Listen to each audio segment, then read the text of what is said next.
कैसे आकाश में सुराख नहीं हो सकता, कैसे आकाश में सुराख नहीं हो सकता, एक पत्थर तो तबीयत से उछालो यारो। आप देख रहे हैं खास बात इंडिया। मैं हूं संजय सरहा।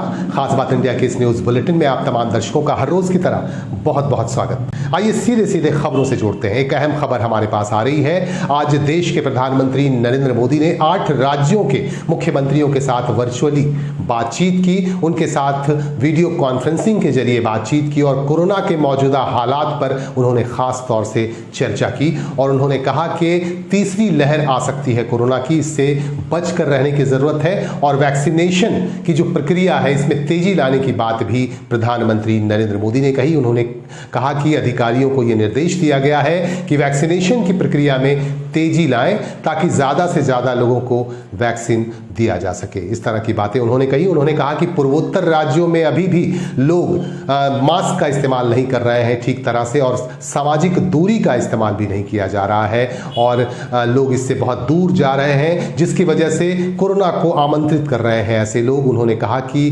पूर्वोत्तर राज्यों के लोग, खास तौर से जो राज्य है पूर्वोत्तर के राज्यों के लोगों को मास्क का इस्तेमाल करना चाहिए और सामाजिक दूरी का भी पालन करना चाहिए। इस बात की चर्चा की प्रधानमंत्री नरेंद्र मोदी ने। इसके बाद हम आपको लिए चलेंगे आसनसोल शहर। पश्चिम बंगाल के आसनसोल शहर से हमारे पास खबर आ रही है। आसनसोल के राशनिंग विभाग के दफ्तर के पास आज सैकड़ों लोग इकट्ठा हो गए। सैकड़ों लोगों का हुजूम यहां पर देखा गया और इसे देखते हुए हमारे संवाददाता ने इधर का रुख किया। ज्यादातर लोगों में काफी नाराजगी देखी गई। इनका कहना है कि राशनिंग विभाग की तरफ से इनकी जो समस्या है वो उन समस्या का निदान नहीं हो पा रहा है, जिसकी वजह से ये परेशान है और ज्यादातर लोगों का यही कहना था। उनका कहना है कि राशनिंग विभाग ठीक तरह से अपनी ड्यूटी नहीं निभा रहा है, जिसकी वजह से ये लोग परेशान हाल हैं और इनको अर्जी दिए हुए काफी समय हो गया लेकिन इनकी अर्जी पर अमल नहीं किया जा रहा है। इस तरह के आरोप राशनिंग विभाग पर लगाए यहाँ के लोगों ने।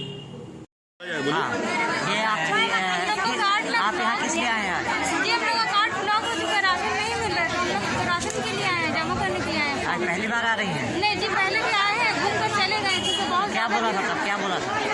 नहीं, कुछ बोला नहीं क्योंकि बहुत ज्यादा भीड़ का नंबर नहीं है। आप कहाँ रहती हैं? जी, हम लोग रेल पार से आए हैं। आपको राशन नहीं मिल रहा है? नहीं, 2 महीने से राशन नहीं मिला। आप अप्लाई कब की थी? जी, आप अप्लाई कब की थी? जी अप्लाई तो कर चुके हम पहले। तो फिर कितना देर पहले? कितना देर हो पहले? गया है 15 दिन। ये किस चीज़ का लाइन है यहाँ पे? ऑलरेडी मैं भरा हूँ फॉर्म की राशन कार्ड के लिए। मैंने नया अप्लाई किया था 30/1/2021 को मैंने अप्लाई किया था। आज जुलाई हो गया है, आज ऑलरेडी इतना दिन जुलाई हो गया, अभी तक कुछ भी नहीं हुआ। क्या बोल रहे हैं? अभी तक पेंडिंग ही, अभी तक इंस्पेक्टर तक ही अटका हुआ है, कोई भी काम आगे हो ही नहीं रहा है। 2 बार ऑलरेडी आगे घूम चल गए, भीड़ है, नहीं हो रहा है, नहीं हो यहाँ रहा पे है। क्या बोल रहे हैं? कब तक हम लोग इन्हें झेलेंगे? ऑलरेडी सबका सब पता नहीं है, लाइन भी नहीं है, कुछ भी नहीं है, एक ही काउंटर में लेडीज जेंट्स सबका काम हो रहा है। यहाँ पे जिस तरह से आप लोग खड़े हैं तो कोरोना काल है तो आप लोग तो संक्रमित हो सकते हैं। यहाँ पे ऐसा कुछ कुछ भी नहीं समझ में आ रहा आदमी को। यहाँ पे जब तक भीड़ है, कोई यहाँ पे प्रॉब्लम नहीं है इंसान को। और ऑफिसर लोग क्या कर रहे हैं? अब उससे कुछ नहीं, बस भीड़ है। अब जब बात करेंगे तब ना बोलेंगे कुछ की क्या बोले। यहाँ तो वहाँ तक जा ही पहुँचना मुश्किल हो गया। लाइन में मतलब बात करने के लिए अगर लाइन में लगना इससे पड़ेगा पहले तो जो आप 2 बार आए थे तो क्या बोला? मैं 2 बार आया था तो यही लाइन देके चला गया। 1:30 बजे तक खड़ा, सुबह टिफिन टाइम, उसके बाद होता नहीं है काम। तो आदमी क्या करेगा? अपना टाइम निकाल के आने के बाद भी नहीं होगा तो क्या करेंगे? आपका नाम? मेरा नाम विजय कुमार था। कहाँ रहते हैं? मैं रहता हूँ झाका।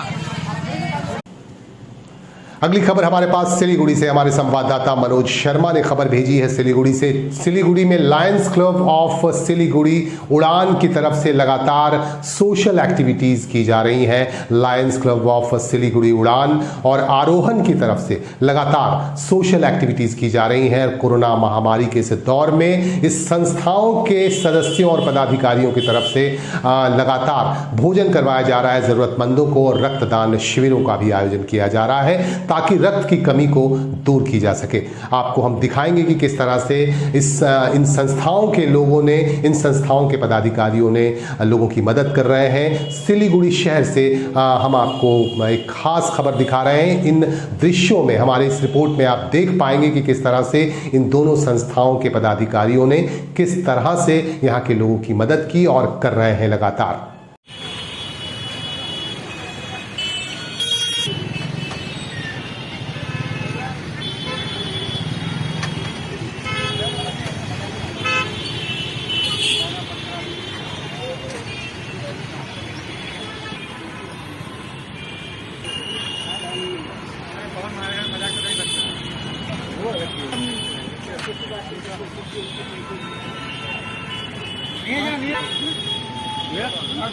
चावल बना 50 पैकेट आते एक्स्ट्रा बना दीजिए।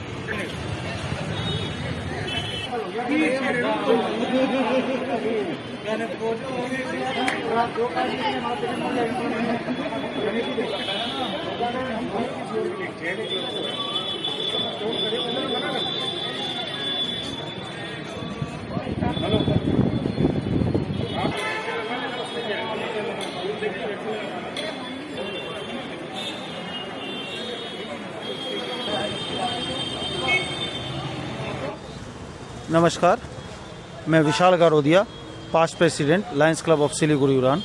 आज हम लोगों द्वारा एक फूड फॉर ऑल का प्रोग्राम किया गया है, जिसमें हम लोगों ने इस कोरोना काल की महामारी में, ऐसे तो हम हमेशा करते आए हैं, लेकिन इस कोरोना काल में भी हम लोगों ने इसे बढ़ाने का निश्चय किया है। लोगों को हाइजीन तरीके से, पैकेट फूड हम लोग प्रोवाइड कर रहे हैं, जो फुल्ली प्रिपेयर्ड है। इसमें सारे तरह के माने फूड में सारे सप्लीमेंट्स हैं, और ये लगभग 250 लोगों को आज खिलाया जा रहा है, जिसमें पानी की व्यवस्था भी, साथ साथ डस्टबिन का भी हमने व्यवस्था रखा है कि किसी भी प्रकार की गंदगी ना फैले। प्रोग्राम हम आगे भी करते हैं, आए हैं और आगे भी करते रहेंगे। धन्यवाद।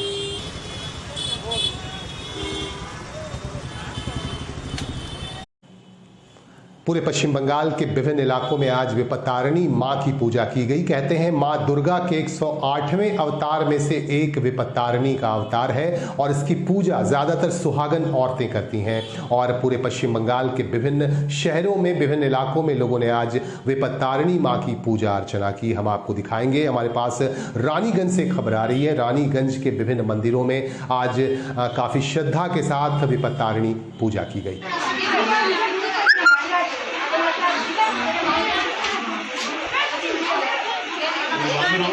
बंद जोटा बंद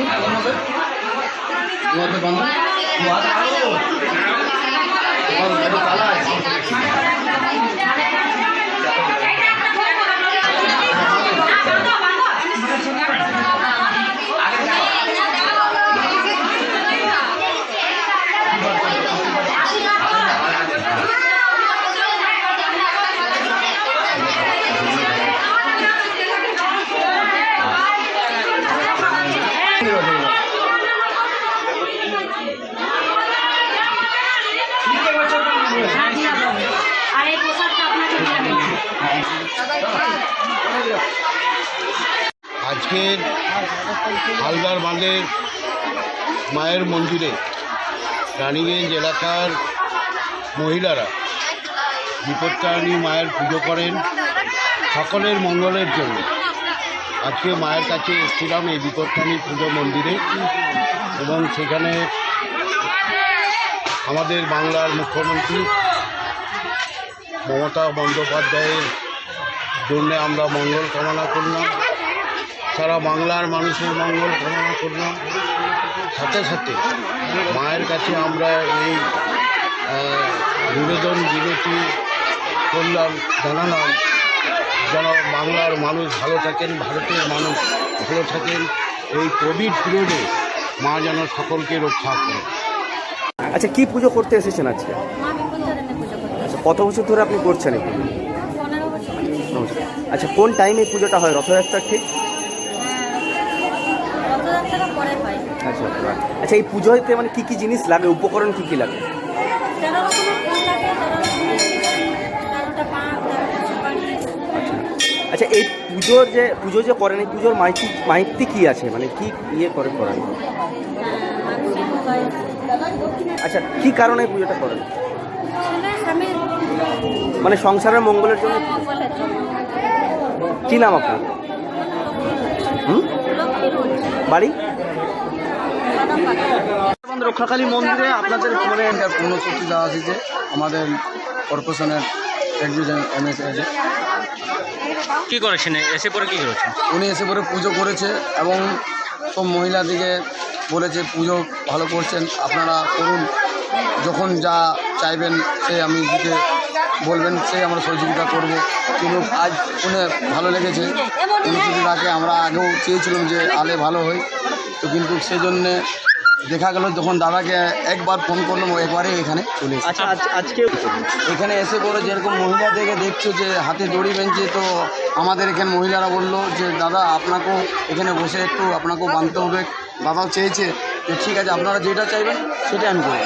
আপনার নাম পড়ছে? আমার নাম গোবর্ধন, মন্দির আর রক্ষাকালী মন্দির, হালদার।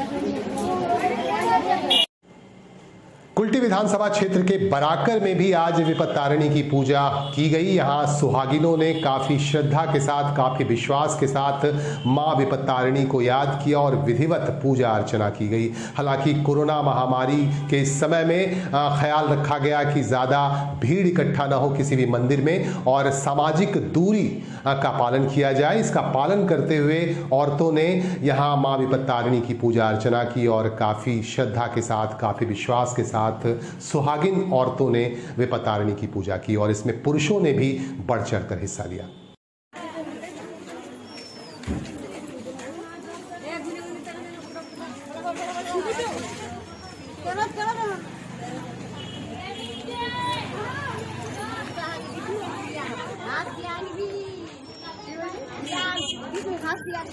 বিপদে সম্পদে রক্ষা করে, তার জন্যে অনেকে কেউ স্বামীর নামে করে, কেউ ছেলের নামেও করে।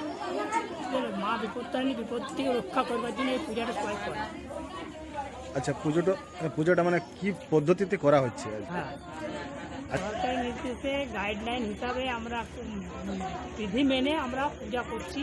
আমাদের এখানে কোনো জানে জাম কিছু নয়, আমরা নিজেদের মধ্যে ইয়া করি। আপনার নামটা বলুন। আপনার নামটা বলুন। আমার নাম অভিজিৎ চক্রবর্তী।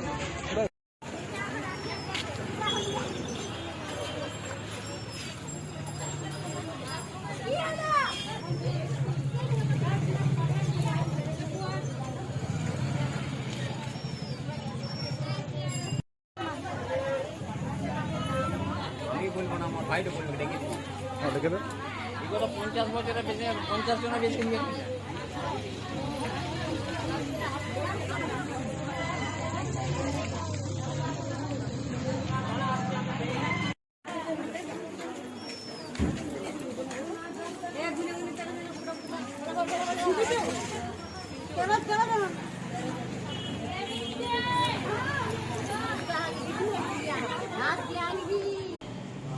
पश्चिम बंगाल के विभिन्न क्षेत्रों में छिनतईबाजों की चल पड़ी है। छिनतईबाजी की घटनाएं लगातार हमारे सामने आ रही हैं और पुलिस की नज़र लगातार छिनतईबाजों पर लगी रहती है। आसनसोल दुर्गापुर पुलिस कमिश्नरेट की नज़र भी ऐसे छिनतईबाजों पर लगातार गंभीर रूप से लगी हुई है। यही वजह है कि एक अभियान चलाकर आसनसोल दुर्गापुर पुलिस ने 5 छिनतईबाजों को गिरफ्तार कर लिया। ये छिनतईबाज नेशनल हाईवे से गुजरने वाले वाहनों पर नजर रखते हैं और इनसे छिनतई करते हैं, इनसे लूट खसोट करते हैं। इस पर नजर रखते हुए आसनसोल दुर्गापुर पुलिस कमिश्नरेट ने 5 लोगों को अब तक गिरफ्तार किया है और भी लोगों पर इनकी नजर है और ये चाहते हैं कि और भी लोगों की गिरफ्तारी हो ताकि छिनतई पर विराम लग सके। इस संदर्भ में आज एक प्रेस मीट के दौरान आसनसोल दुर्गापुर के डीसीपी सेंट्रल ने एक प्रेस मीट की और प्रेस मीट के दौरान उन्होंने पत्रकारों को बताया कि ऐसे 5 छिनतईबाजों को गिरफ्तार किया गया है, 5 अपराधियों को गिरफ्तार किया गया है। इस मौके पर दूसरे आला पुलिस अधिकारी भी मौजूद थे। आसनसोल नॉर्थ के प्रभारी सहित दूसरे पुलिस अधिकारी भी उपस्थित थे। इनकी उपस्थिति में पत्रकारों से अधिकारियों ने बातचीत की और पत्रकारों के सवालों के जवाब भी दिए।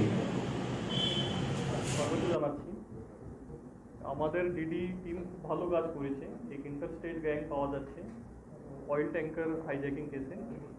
ওনার এরিয়া অপারেশন আছে উড়িষ্যা, ঝাড়খণ্ড, বিহার, ওয়েস্ট বেঙ্গল। এটা খুব ডিফিকাল্ট কেস আছে, মানে with very little technical input মানে ইনিশিয়ালি অ্যান্ড ভেরি লিটল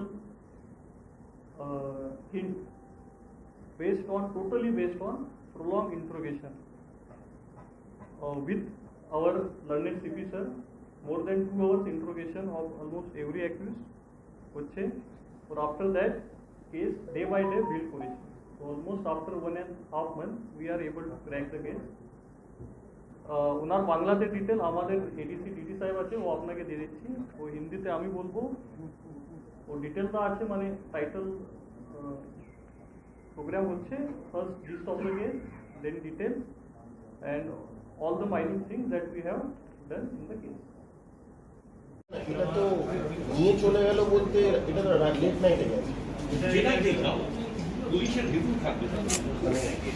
তখন ওদের বিভিন্নভাবে ওরা ট্রান্সফার করে, তখন ওরা নিজেদের খালি ট্যাঙ্কের পাশাপাশি ট্রেস করে দেয়, নির্জন এরিয়া দেখে ট্রেস করে দিয়ে ওদের মোটর ফিটেড গাড়িটাকে তেলটাকে পাম্প দিয়ে, এখনো আমরা যেহেতু মজবুত খান অ্যারেস্ট হয়নি, তো আমরা এই পর্যন্ত এটা জানতে পারছি যখন পুলিশ দেখে গাড়িটাকে নিয়ে প্রস্তুতি আলাদা আলাদা লোক আছে যে আলাদা আলাদা কাজ করে, ট্যাঙ্কার হাইজ্যাকিং ওভারপাওয়ার করে আলাদা লোক আছে, তার আগে অয়েল বিক্রি করে আলাদা, এটা বড় র্যাকেট, সবাই যখন অ্যারেস্ট হয়ে যাবে তখন আমরা লাইন অফ অ্যাকশনটা रानीगंज से हमारे संवाददाता जाहिद अनवर ने खबर भेजी है कि यहाँ की एक सामाजिक संस्था गंधर्व कला संगम की तरफ से एक प्रण लिया गया है और ये कहा गया है कि रानीगंज के सौंदर्यीकरण में यह संस्था विशेष भूमिका अदा करेगी। यही वजह है कि संस्था की तरफ से आज संस्था के एक प्रतिनिधि मंडल ने रानीगंज के बोरो कार्यालय में यहाँ के प्रभारी और आसनसोल म्युनिसिपल कॉरपोरेशन के प्रशासनिक बोर्ड के सदस्य पूर्ण शशि राय से मुलाकात की और शाश्वती चैटर्जी की अध्यक्षता में इस संस्था के सदस्यों ने आज मुलाकात की पूर्ण शशि राय से और इन्होंने ये कहा कि बहुत जल्द ही वृक्षारोपण का काम शुरू किया जाएगा। पर्यावरण को स्वच्छ बनाने की गरज से पर्यावरण को शुद्ध बनाने के लिए यह आयोजन किया जाएगा। ये अभियान चलाया जाएगा संस्था की तरफ से और विभिन्न इलाकों में वृक्षारोपण अभियान चलाया जाएगा और इस अभियान के तहत पर्यावरण को विशेष तौर से शुद्ध करने की प्रक्रिया की जाएगी और इस संस्था की तरफ से और भी कई तरह के सामाजिक कार्य भी किए जाएंगे। इस बाबत हमारे संवाददाता ने बात की शाश्वती चैटर्जी से। আমরা আপনারা তো জানেন যে দীর্ঘদিন থেকে আমরা সমাজমূলক উন্নয়নমূলক কাজ করছি ভারতীয় সংস্কৃতি সংরক্ষণের সাথে সাথে। তো এটা আমরা একটা প্রকল্প নিয়েছি, যেহেতু এটা রথের সময়টাতে, রথ থেকে উল্টো রথ একটা শুভ সময় বলে আমরা মানি, সেই সময়ে আমরা কিছু বৃক্ষরোপণ মানে beautification of Raniganj, Raniganj is a heritage town, তো তার জন্যে আমরা একটা পদক্ষেপ নিয়েছি যে রানীগঞ্জের যে এন্ট্রেন্সটা সেটাকে আমরা ধীরে ধীরে পাঞ্জাবি মোড় টু স্টেশন পর্যন্ত দুধারে ফক্সটেল যে গাছটা, ফক্সটেল পাম ট্রি, ওই পাম ট্রি আমরা দু সাইডে আমাদের যে ফুটপাথ অলরেডি আমাদের বড় অফিস থেকে এএমসি থেকে যে করে দেওয়া হয়েছে তার ধারে ধারে ধারে ধারে আমরা এটা মানে লাগাবো। তো তার জন্যে একবারে তো পুরো রানীগঞ্জের এই এরিয়াটা হবে না, অনেক বড় 3 কিলোমিটার 4 কিলোমিটার এরিয়া, আমরা এটাকে ফেজ ওয়াইজ করব। তো এখন আমরা শিশুবাগান মোড় থেকে নিয়ারবাই মুরলীধর ভবন এই এরিয়াটার মানে যদি আমরা ধরুন বেরোচ্ছি রানীগঞ্জ সাইড থেকে টুয়ার্ডস পাঞ্জাবি মোড়, তো বাঁ সাইডটা লেফট সাইডটাতে ওইখানে এখন যতটা পারবো ফার্স্ট ফেজে লাগাবো। তারপরে ধরুন জায়গার আইডেন্টিফিকেশান আছে, জায়গাটার পরিষ্কারের ব্যাপার আছে, এবারে ওইগুলো আমরা আমাদের এমসির প্রত্যেক মানুষকে, আমাদের স্যার পদাধিকারী যারা আছেন তাদেরকে সাথে নিয়ে আমরা 1 বাই 1 এগোতে থাকবো। যে কোন জায়গাটা করতে গেলে ফার্স্টে তো আমাদের মানে সাথে নিতে হবে, এমসিকে সাথে নিতে হবে যে কোন জায়গাটা করব, জায়গা যেন ইয়ে না হয়, ইলেকট্রিক পোল যেন ডিস্টার্ব না হয়। তো সেইভাবে ফার্স্ট ফেজ আমরা স্টার্ট করার পর এইবারে আমরা এগোবো। আমরা শ্রী পূর্ণশশী রায় মহাশয়ের সাথে দেখা করলাম, উনি আমাদেরকে আশ্বাস দিলেন যে এএমসির তরফ থেকে ওনার মাধ্যমে আমরা যতটা মানে উনি সহযোগিতা আমাদের সাথে করবেন আর রানীগঞ্জের উন্নয়নমূলক কাজে ওনার পুরো টিম আমাদের সাথে থাকবে, এটুকু উনি আমাদের আশ্বাস দিয়েছেন। তো তাতে আমরা একটু বল পাচ্ছি আর কি, যে আমরা এটা আমাদের স্টার্ট হচ্ছে 15 জুলাই থার্সডে at 3 PM, মানে 3টে থেকে আমরা শুরু করব। আমি শাশ্বতী চ্যাটার্জি, ম্যানেজিং ট্রাস্টি, গন্ধর্ব কলা সঙ্গম, দ্য পালস অফ ইন্ডিয়া। আর আমার এদিকে যে গাছটা কেটে যাচ্ছে আর অক্সিজেন নেওয়ার জন্যে মানুষকে সিলিন্ডার নেওয়ার জন্য দৌড়াতে হচ্ছে, তো ওয়াই নট আমরা এটা এখন থেকে। ভালো উদ্যোগ এই গন্ধর্ব কলা সঙ্গমের পক্ষ থেকে নেওয়া হয়েছে। আজকে তাদের যিনি এই সংস্থার সভানেত্রী শাশ্বতী চট্টোপাধ্যায় মহাশয়ের নেতৃত্বে কয়েকজন এসেছিলেন। রানিগঞ্জ একটা পুরনো শহর এবং রানিগঞ্জের একটা ঐতিহ্য আছে। এই গন্ধর্ব কলা সঙ্গমের পক্ষ থেকে যে কর্মসূচিটা তারা গ্রহণ করেছে, যে রানিগঞ্জকে যদি সুন্দর করতে হয় তাহলে বৃক্ষরোপণ দিয়ে শহরটাকে আগে সাজাতে হবে, সেই মতন তারা আমাদের কাছে আজকে এসে লিখিত আকারে আবেদন করেন যে আমরা এই কাজ করতে চাই এবং রানিগঞ্জ শহরটাকে সুন্দরভাবে গাছ দিয়ে সবুজায়নের মধ্যে রানিগঞ্জের মানুষকে আমরা একটা সুন্দর উপহার দিতে চাই। এই সংস্থার পক্ষ থেকে আমরা বলেছি সমস্ত রকম সহযোগিতা করব এবং সর্বোপরি যিনি রানিগঞ্জের বিধায়ক তাপস বন্দ্যোপাধ্যায় মহাশয়, উনি উদ্যোগ নিয়েছেন রানিগঞ্জ শহরকে সুন্দরভাবে গড়ে তোলার। সাথে সাথে আমাদের আসানসোল পৌর নিগমও বিধায়কের সাথে কাঁধে কাঁধ মিলিয়ে শহরকে যাতে আমরা সুন্দরভাবে গড়ে তুলতে পারি তার উদ্যোগ ইতিমধ্যেই বিধায়ক শুরু করে দিয়েছে। আগামী 15ই জুলাই বৃহস্পতিবার এই অনুষ্ঠানটা আমরা করব এই গন্ধর্ব কলা সঙ্গমের মাধ্যমে রানিগঞ্জ শহরে। প্রাথমিকভাবে আমরা পাঞ্জাবি মোড় থেকে আপনার ওই শিশুবাগান মোড় পর্যন্ত রাস্তার দুই ধারে গাছ লাগিয়ে শুরু করা হবে। বলেছি তাদেরকে আপনারা কাজ করুন, আমরা সাথে আছি।